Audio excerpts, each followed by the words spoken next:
Do you think that the price you pay in the supermarket is the real price of the produce? Well, it's not. You also pay for it through your taxes. 1/3 of the EU budget goes to subsidizing farmers. What the fuck?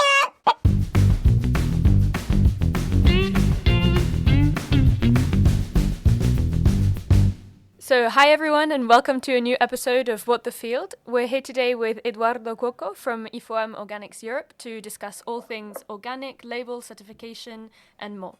So, thank you so much for being here with us today, Eduardo. How are you? Thank you. I'm very well, and thanks for having me in this interesting podcast experience. Absolutely. It's a huge pleasure for us to be able to have you here. Why don't we dive right in and you can maybe tell us a little bit about what IFOAM is, what its role is, and kind of what your part is in that picture as well. Yes, I mean, IFOAM Organics Europe is the organization I represent, which is a regional body of a broader international organization called IFOAM Organics International. I mean, IFOAM is active for the last 53 years now, and the idea was to bring together all the actors of working on the organic food and farming and to give them a platform to discuss together about the future of organic in the world. Then, since 22 years, we have started a regional body, so-called regional body of IFOAM, which is IFOAM Organics Europe. Um, IFOAM Organics Europe is independent from IFOAM Organics International, but shares the same principle and shares the same idea to make the world more organic. In our case, to make Europe more organic. We are a federation. We mainly associate association of farmers, processor traders, retailers, and the world of the input provider, so from seed to certification body. But we also have direct companies, member of us, who are interested to shape together with IFOAM Organics Europe the future of organics policy in Europe. So basically, I like to tell the work we do is I like to call it a translation work. Yeah. So first of all, we bring the people together, common goal, common challenges. Then we want them to interact together, to exchange peer to peer or among the supply chain. And then once they have clarified what are their expectation on the work we have to do in Brussels, then we translate their expectation into the Brussels language. We call it the Brussels bubble language, means the language that can be understood by the policymakers who are taking decision here in Brussels. And I think it's relevant to mention that a big part of decision, European decision related to agriculture and food, are really taken here in Brussels. So Brussels is really the center of power when it goes to agricultural and food um, policy development. Yeah, absolutely. So interesting. And on a more personal level, how did you become interested in organic products, or why were you called into this profession? Well, that's a very long story. Starts when I was 14, more or less. I grew up in a beautiful city next to the sea, but very crowded, which is Napoli in the west coast of Italy. And I was surrounded by big buildings, and I really wanted, as a youngster, to get out of the gray buildings. So I decided to go to agricultural high school to have the possibility to be in the fields. And there I met some of the so-called pioneer of organic farming, and they presented to me organic farming as a revolution. And when you are 14, 15, you are looking for your own revolution, and then I wanted to embrace the organic revolution. So I started very young to dig into organic and to interact with the organic community. And then I followed up my study, university, and so on, but always keeping both feet into organic. And I you know started working as volunteer, and then as an auditor, and then many other experience. And then in the end, in 2018, the organic movement brought me to Brussels, where I started working for IFOAM Organics Europe. And since 2016, I'm the director now in this office. And this is an office where experienced a huge growth. When I arrived in 2008, we were about 4 people. Now we are about 30 people. So it shows that the organization has been growing up a lot in the last 15 years. And this is mainly due to the fact that organic has been growing up a lot.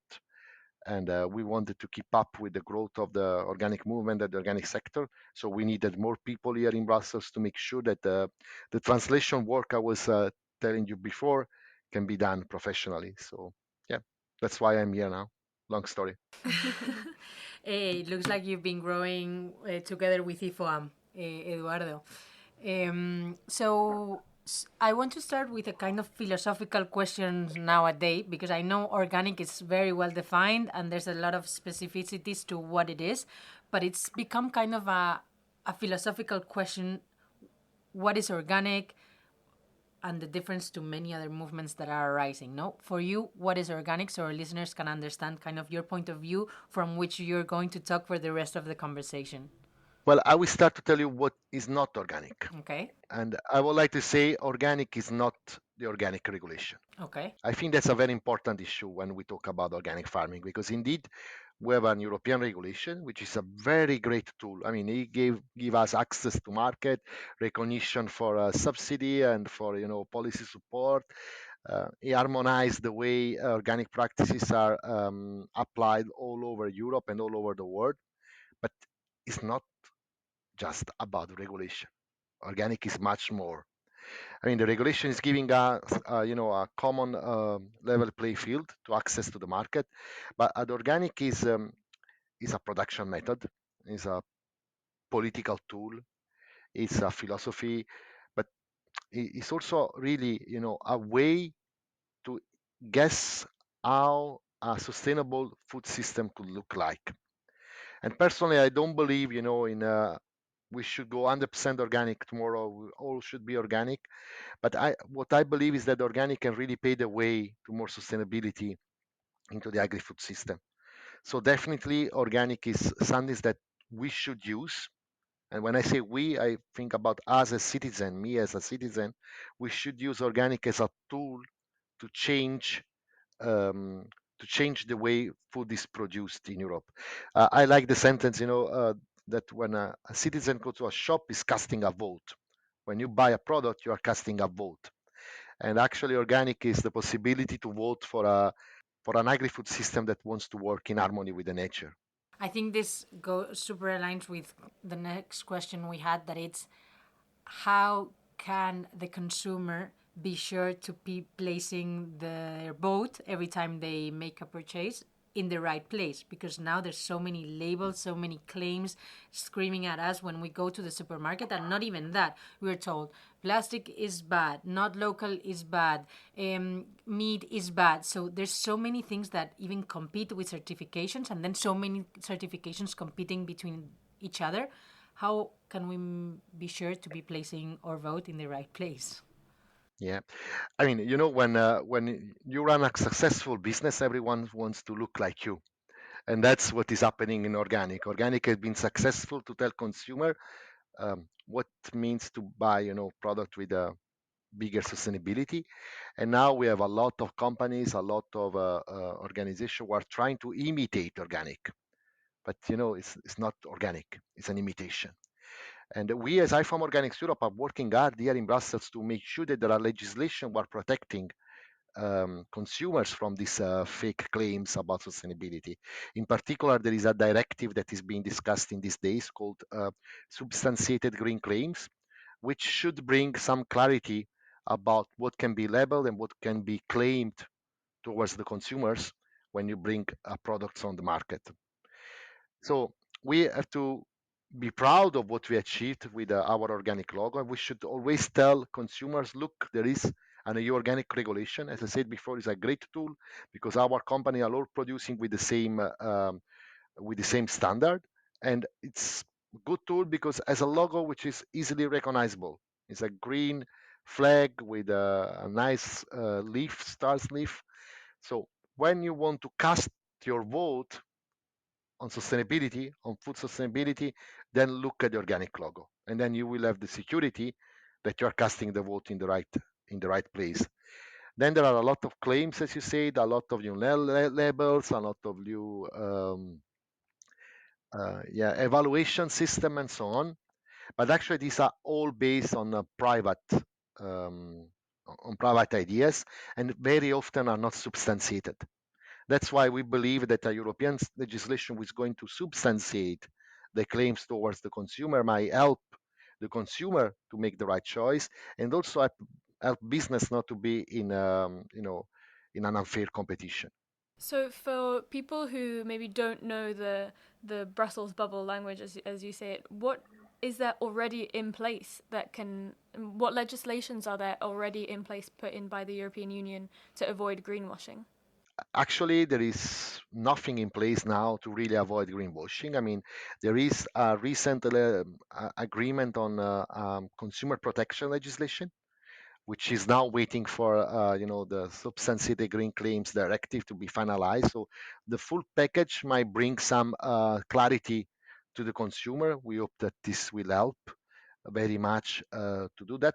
This is a directive, so for the people who is not aware of the, let's say, the European system, a directive means that it, in Brussels would be decided the basic rules to be applied in all the member states, so very basic level, and then the member states will have 18 months to elaborate their own rules that should at least include the basic criteria from the European Union.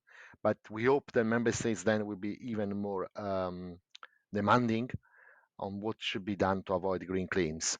But what we expect from this legislation, for example, is that will be not possible for, let's say, a chicken producer to say my chicken is CO2 neutral if there is not a substantiated scientific methodology, research, and calculation behind that.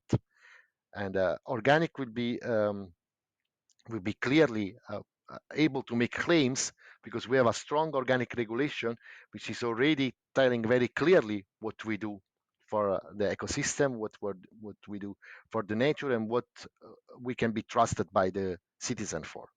And Eduardo, so now you've told us, like, if you want sustainable, go choose this logo, this label, the leaf, the with the flag with the stars. But then we are seeing that organic, or is the at least the perception, organic sales are kind of reaching a plateau during the past year. I think it's the first time it didn't grow. And also we hear that there's the perception, and sometimes it's reality and sometimes it's not, that organic it's always more expensive, and it's in some there's some people that would even say that it's a premium product, right? So we've even heard that there's some companies taking the label out of their product because it's going to scare consumers and make them think that the product is too expensive. What's your take on this? Is organic really more expensive than conventional food? Yeah, I mean that's the question I'm often faced with. It is not. Yeah, it is not if you look at the complexity of the food system. So it's a very difficult concept to explain. So uh, you know, I'm not sure I will be able to really explain it properly to you. But we should consider that food, production of food has a cost that is not only the cost of production, but also the impact of the production on the environment, for example. So we made a study a few years ago. I mean, we analyzed that an hectare of conventional potatoes will pollute the water, and to clean up the water polluted by 1 hectare of conventional potato, we will need about 1,300 euros. Then we made the same calculation about an hectare of organic potatoes. And then we assessed that the pollution of an hectare organic potatoes is null. There is no pollution. So the overall cost is 0.04 cent of euros for an hectare of potatoes, just because we need to make the test of the water to check that it's okay, that is good. And now this cost is not reaching out to the consumer on the shelf. So we go to the shelf, we will see the organic potatoes €1.20 and the conventional potato €1. Okay. So, and then we will go to the cashier of the supermarket. We will be happy that we spent only €1 for our non-organic potatoes, and we saved the 20 cents. But actually, much more than those 20 cents are being paid from us, because we're paying the €1 for the potatoes, and then we're paying the cost of cleaning up the waters that were polluted by our potato production, the cost of cleaning up our body from this pollutant, so health healthcare taxation, for example. It depends from country to country, but very much we have, taxes that are supposed to fund our own health system. So we are already paying on environment, we are paying on our health, and I mean even more pervert, if I may use this term, more a vicious circle. We are even paying on our general taxation because part of our tax goes to European taxation, and 36% of European taxation goes to common agriculture policy. And then this common agriculture policy is giving money to that farmer that is going to spray a lot of pesticide on his potato fields. So basically, we are paying the potato 4 times: €1 at the counter, and then other 3 times on our taxation. That's very um, complex explanation. Is what is often called the true cost of food, of the true cost accounting of food. But I think this is something that we should explore more and more to explain consumer that organic is not premium, but organic is incorporating all the cost.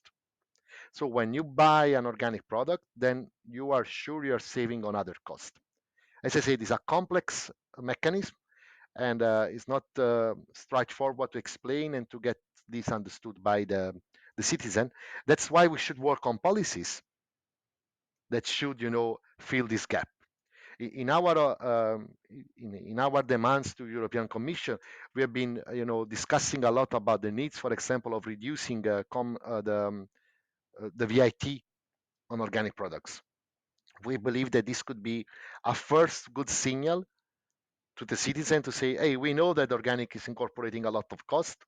So as this is the most sustainable practices that we can recognize and certify in Europe, then we will give, zero VAT.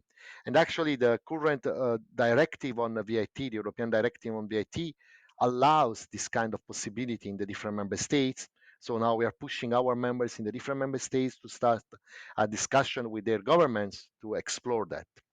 But we are also discussing with the European Commission and with member states about the need to have a taxation on pesticide, to increase taxation on pesticide, and to use the funding of the taxation on pesticide to promote and develop further organic farming. So in a way, we need to compensate, what is happening in the fields, and we can do that, by explaining to the consumer, and they will be the one who will listen to us and will follow, very carefully this broad, uh, let's say, complex explanation about the true cost of food. But we will also need political tools to make it straightforward, you know. And then, political tools can be even other ones, but I think for now we can stop there, and maybe we will dig into it later on. So, Eduardo, I'm going to play advocate's devil with two of the things that you just said. First one is, so you said reducing VAT or eliminating VAT for organic products, but already the VAT for food is already so low that is this going to make a difference? It depends country by country. I mean, I guess you are based in Spain, where I think VAT is about 4% of food Yeah. on fresh food and 20% on processed food, or maybe 21% now. I'm not sure. It changed country by country, but think about, reducing to zero for fresh food and also to processed food. Okay. Yeah, I mean, it could be a huge impact. Huh? I mean, 20% on processed food is a huge impact. I mean, think 20% less on pasta, flours, or meat or whatever. It's a big issue. And then the other one would be you were speaking about taxes to pesticides. Who would these taxes be applied to? Because my fear here is that again the farmers are going to end up paying, and it's going to be kind of bring more fire to the angriness of farmers. So who is going to pay those taxes? Well, I mean, we need to discuss the angriness of farmers with a broader perspective. Okay, I mean, a tax on pesticides should be paid by the one who are using the pesticide, but then we should be able to help those people to use less pesticide. Maybe also support them to use less pesticide. Maybe also offer them a diversification of tools. I mean, we have a lot of natural substances and biocontrol possibility that farmers, organic or non-organic, can use.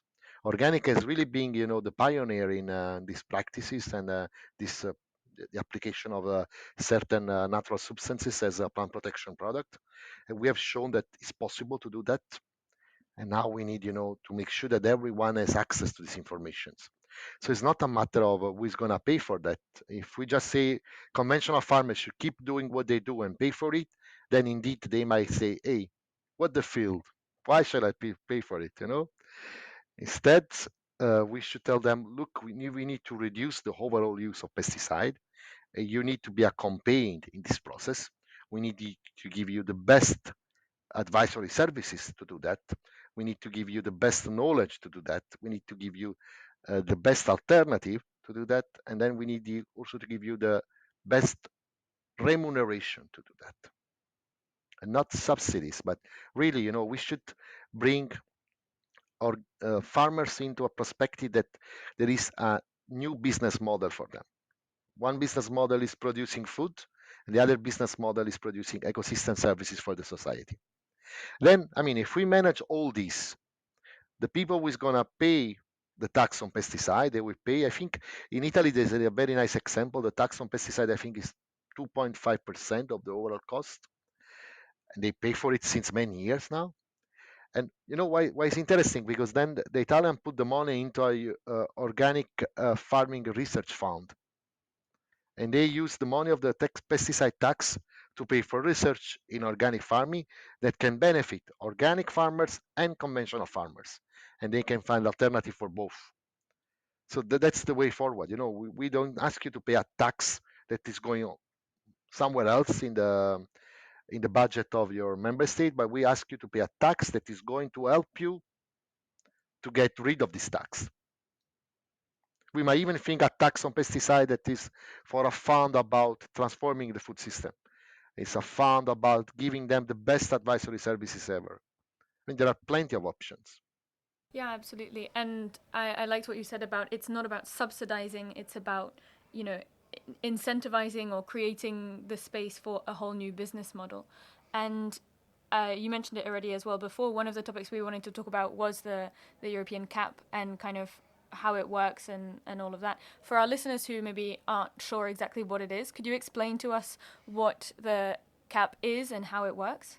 CAP stands for Common Agricultural Policy. That's one of the oldest policy of the European Union, and it's the one with the biggest budget. It's 36%, if I'm not mistaken, maybe 34% of the overall European budget. So it's really massive. It's 1/3 of the European budget that goes to agriculture. The Common Agricultural Policy started with the idea that we needed more food security in Europe because it started after the Second World War, the very beginning of our European Union. And the idea was we need to help farmers to be in the rural areas and produce food for the European population. That's how it started, and then it developed budget-wise and in many different ways. So currently we have a cap that is going to subsidize farmers per hectare.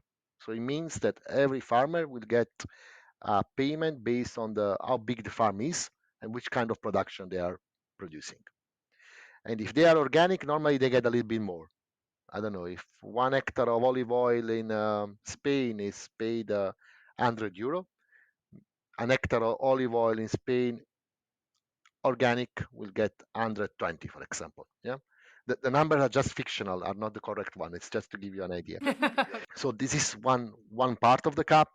Then another part of the cap is to pay for agro-environmental measures.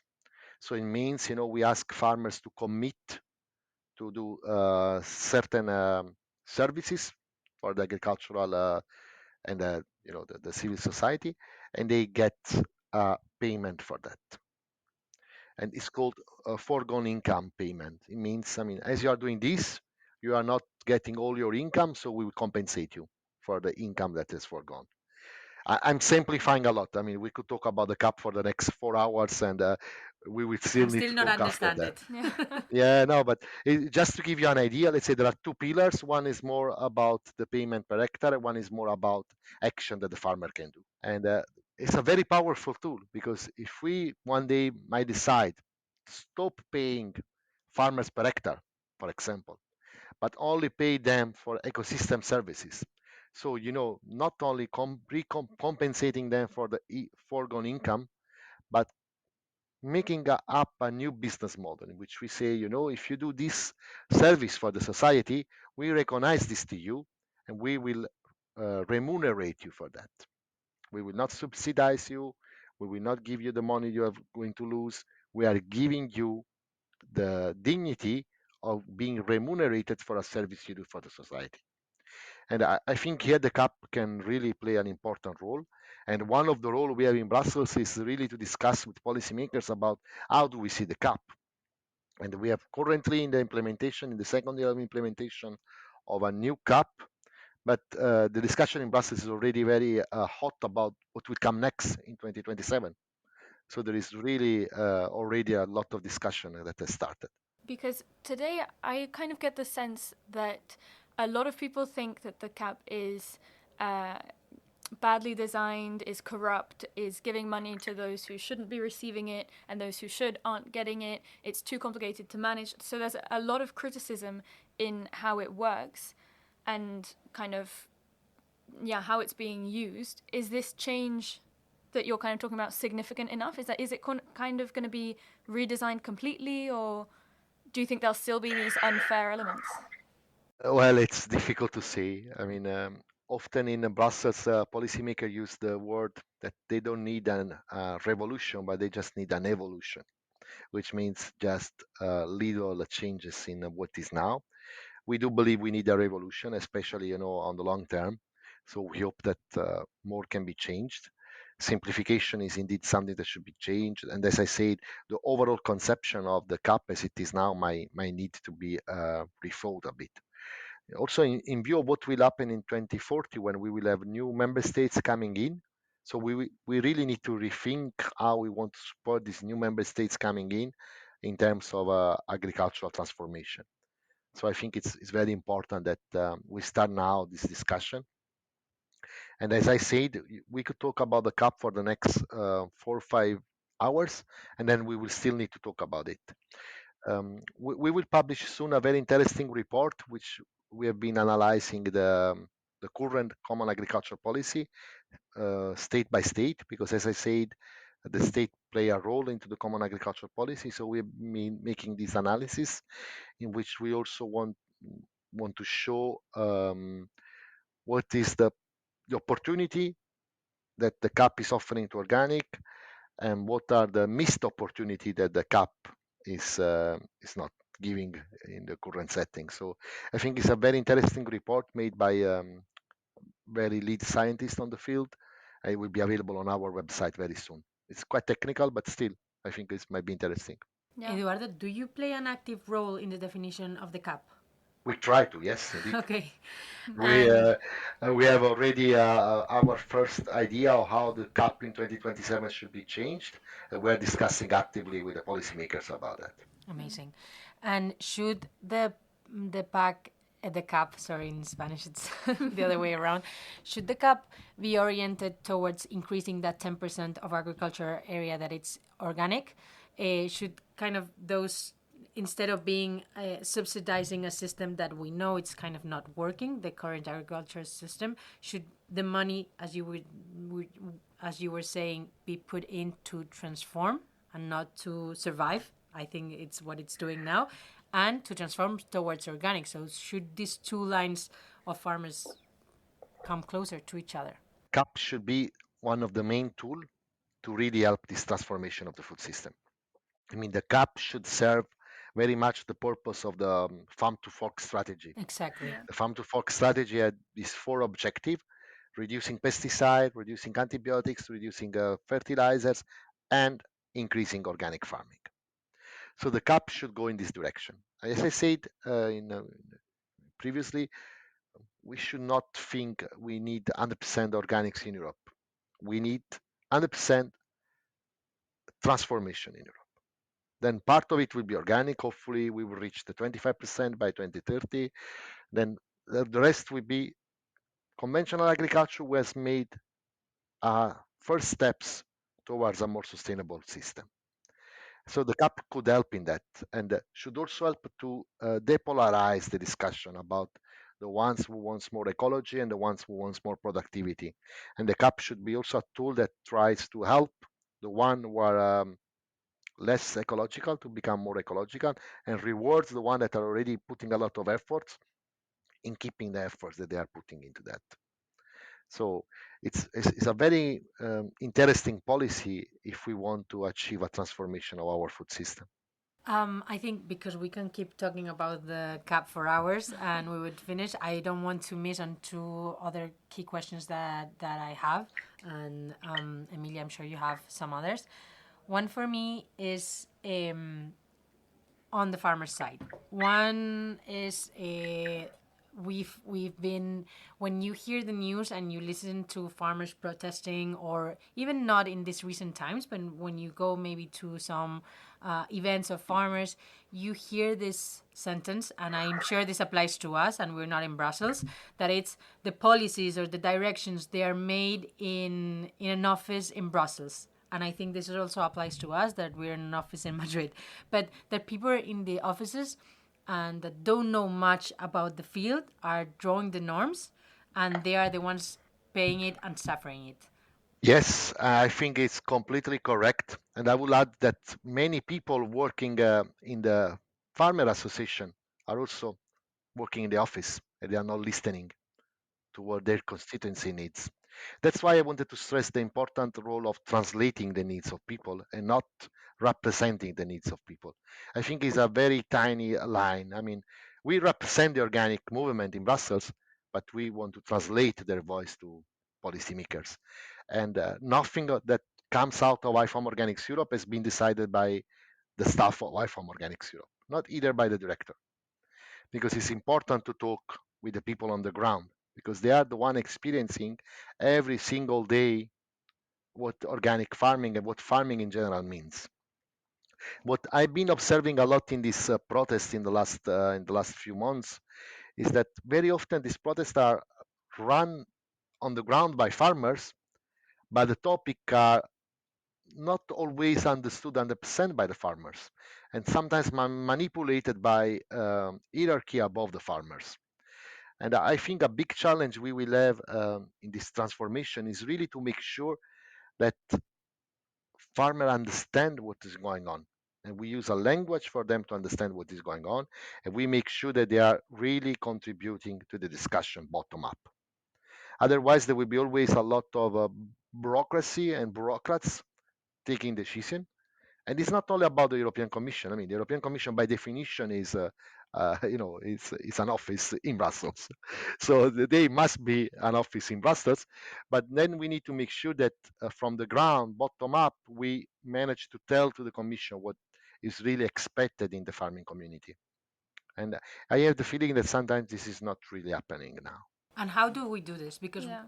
you work with, I guess, so many farmers, and I don't know how you do it, because in Europe we have so many farmers, and there's a lot of small farmers, and I don't know how you or medium farmers. I don't know how you introduce like the perspective of so many different kinds of farmers.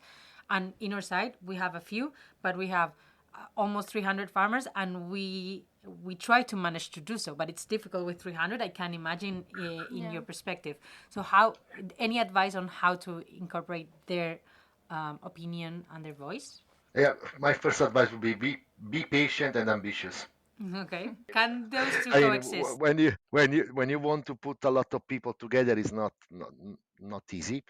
We have inside our organization our interest group of organic farmers is a peer-to-peer exchange group where farmers can exchange their experience and then they can discuss together the future of policy that have an impact on their business.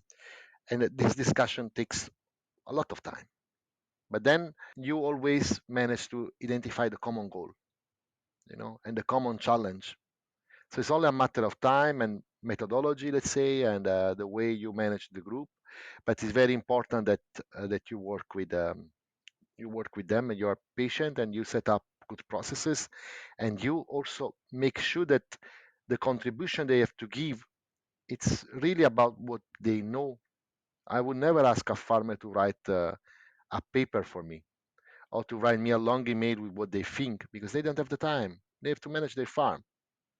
So the job we have to do, for example, as IFOAM Organics Europe, is to make sure that they have all the material and they have all the information in a very easy and digestible way, and they can give their contribution again in an easy and digestible way for themselves. Then, the possibility to have representative of farmers is very helpful. I mean, we do not talk with 400,000 organic operators in Brussels, but very often they talk, at local level, then the local level becomes regional, then the regional level becomes national, and then the national level comes to talk with us. Okay. But we do it really in a way that we want to make sure that the farmers are bringing their needs to us, as well as the processor, the trader, the retailers. But let's say all our member needs to guide our political job in Brussels. Yeah, and I think kind of going off what Chris was saying, like when we try to do that, we like run surveys or things that are hopefully kind of intuitive or maybe quick or easy to do. And is that kind of a place where technology can come in and become helpful for farmers as well to streamline and make these types of tasks or bureaucratic tasks in general more efficient? Yeah, I think digitalization of the administration in general is something that will benefit the society. Personally, I think that very much. I don't believe digitalization is the solution for all the problem we have in life and in agriculture, but indeed on the administrative aspect can be a very big advantage. I mean, we know how much bureaucracy there is in a farm. We know how much paper a farm has to fill in, and how much time they have to spend in something that they don't like to do because they like to do something else. And so I think in this case, digitalizing all this administrative part of a farm might be a good advantage, but this should be accompanied by very good um, explanation and support to the farmers to explain how then these new tools will work and how they can be the master of the tools. Because what we have to avoid is then the tools becomes the master of the farmer. Yeah. Yeah, absolutely. So that's a very important issue. So I think digitalization can play a very interesting role also in the organic certification system, where we have a lot of bureaucracy and a lot of paper to be filled in daily by the farmers. So maybe this can be more automized, but it should be accompanied by a very good knowledge system that is helping the farmers to understand how to master the tools. I have one last question, Eduardo, and then I'll leave the floor to Emilia. And it's about the recent comments also about that not all organic is organic, or that certain countries organic, it's I think it's been called fake or scam. What's your view on this? It's all organic. This should be considered organic. If you see the label, you should trust the label, and no matter which country it comes from. And does this apply not only within all European countries, but also products coming from outside Europe? Yeah, I guess you're referring to a recent polemic in Spain made by Exactly. former French ministry Exactly. that was accusing, a Spanish product to be fake organic. Uh, I mean, that's very bad. No one should say that because we really have a regulation that is trying to harmonize the rules. So if you see the logo, then you should be confident that it's real organic. I mean, that is always organic. And it's done in Europe, it's done in third countries. The rules apply more or less the same everywhere. And I said more or less because indeed agriculture is very site specific. Doing wine in south of Italy is not the same of doing wine in north of Italy. Okay. And think about doing wine in Chile, in Chile, for example, is completely different from what could be in the EU. So indeed, we have some needs for adaptation, especially in countries who are sharing a completely different climate condition than the European one, and they are producing completely different products than the European one. But this flexibility and adaptation is part of the regulation itself. So it's foreseen by the regulation and is strictly monitored by the certification body and by the certification system. So we should trust that when you see the logo, then you are buying organic. And then if you want to be more local, you can always read your label and you will know if this is organic from you, from your state, sometimes even from your region, or it's organic coming from another place. But we should have no doubt about the control system, because it's, as I said, it's a very good base for the organic community to access the market and get the consumer more into the organic principles. Yeah, I actually wanted to go back to the previous thing about technology as well, because I get the sense that these days we're seeing a lot of startups or like agro tech young companies, like VC backed stuff, that it all sounds very new and innovative and in technology. And I'm a bit worried that these things are kind of sold as tools for farmers and innovative, helpful methods to make the agro space more streamlined and more efficient. But I'm also worried that it's kind of what you were saying, that they become the masters of the farmers, and then they're now just being sold to farmers, like, you have to have this, and it's kind of a sales mechanism. How can farmers tell the difference, or kind of like how can technology be maybe not regulated but better understood for farmers? Yeah, I think there are many aspects to be taken into account. So as I say, technology is a tool. We should consider it this as one tool in the tool basket of a farmer. This tool should be repairable, so we should make sure that the farmers can repair their own tools. This tool should not control the data that is collecting. The data should be still in the hands of the farmers. And this tool should be explained to the farmers by independent advisory services. One of the risks I see when look at technology is that many companies are trying to repeat the business model that was used to sell pesticide with technology. So basically, we have a lot of chemical companies who are sending a free advisor in the fields, and these free advisor by chance are always suggesting to use their pesticide and their fertilizers.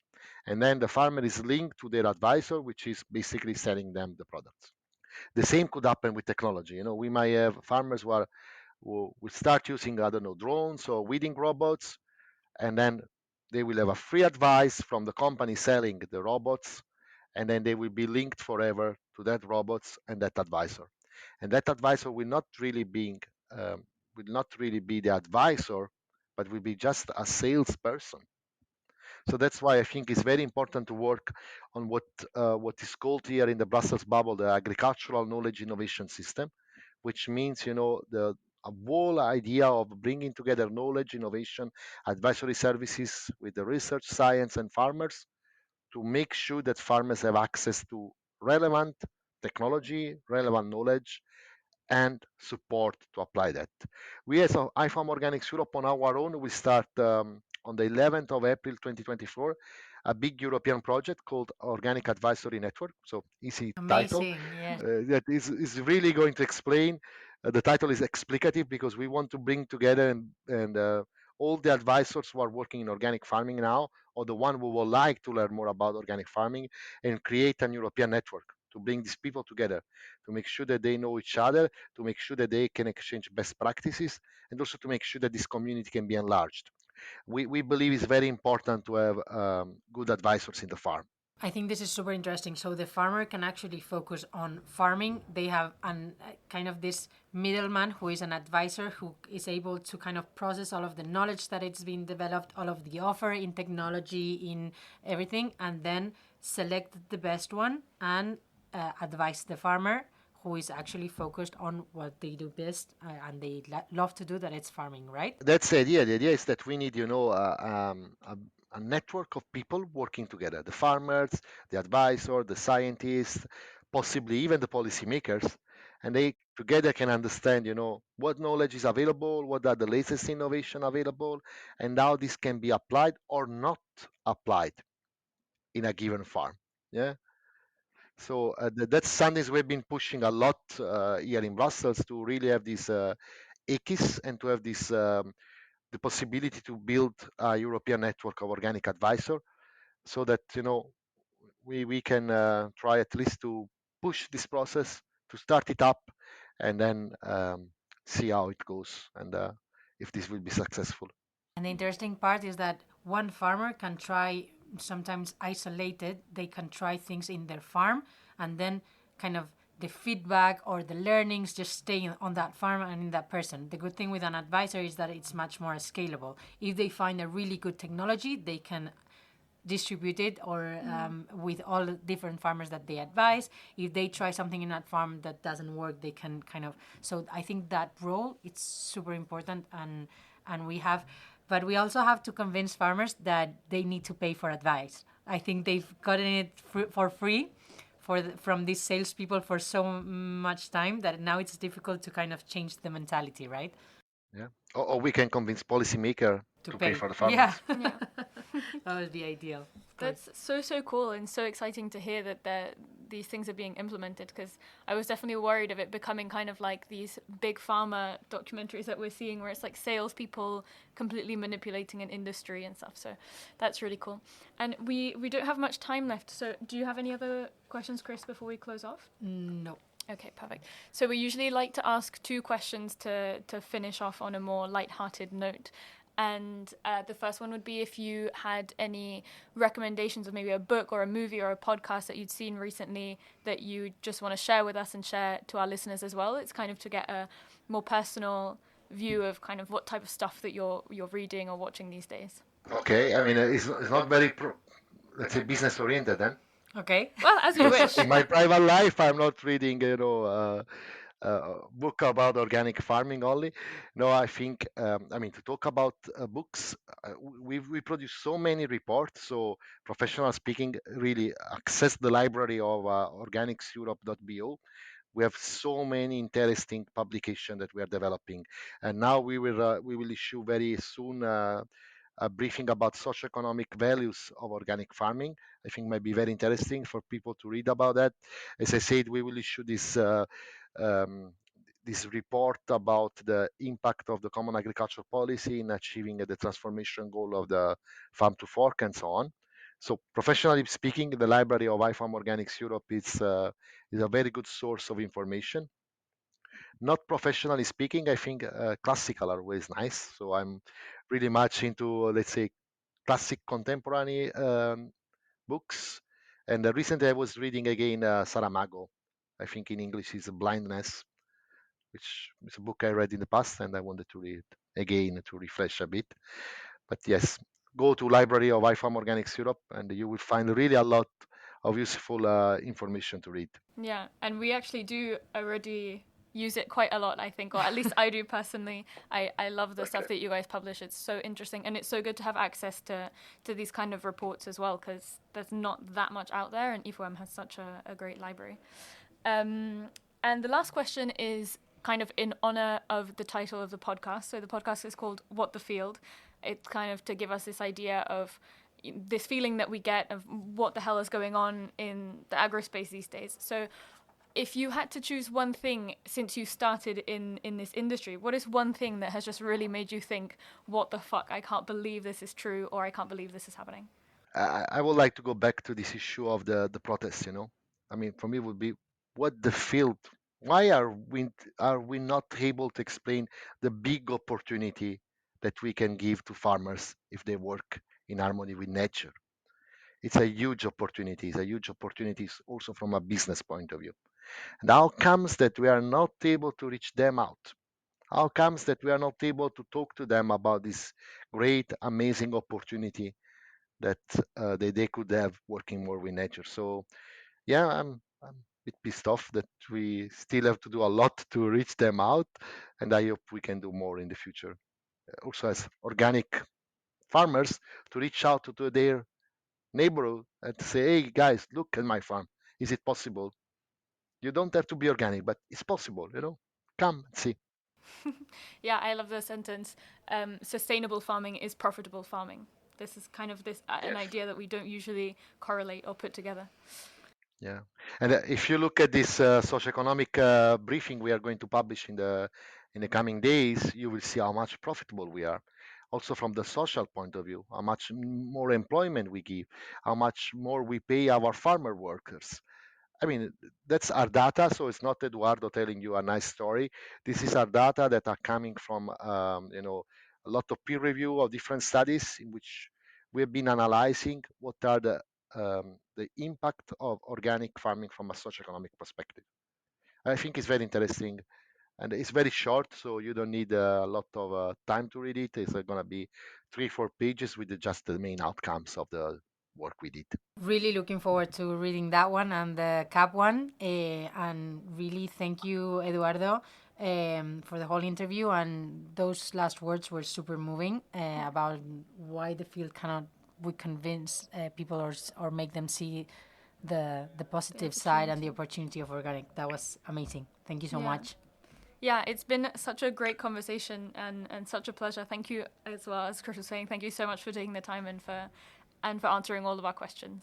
Yeah, thanks to you for having me with you. And yeah, good luck with your project. Yeah, likewise. Thank you.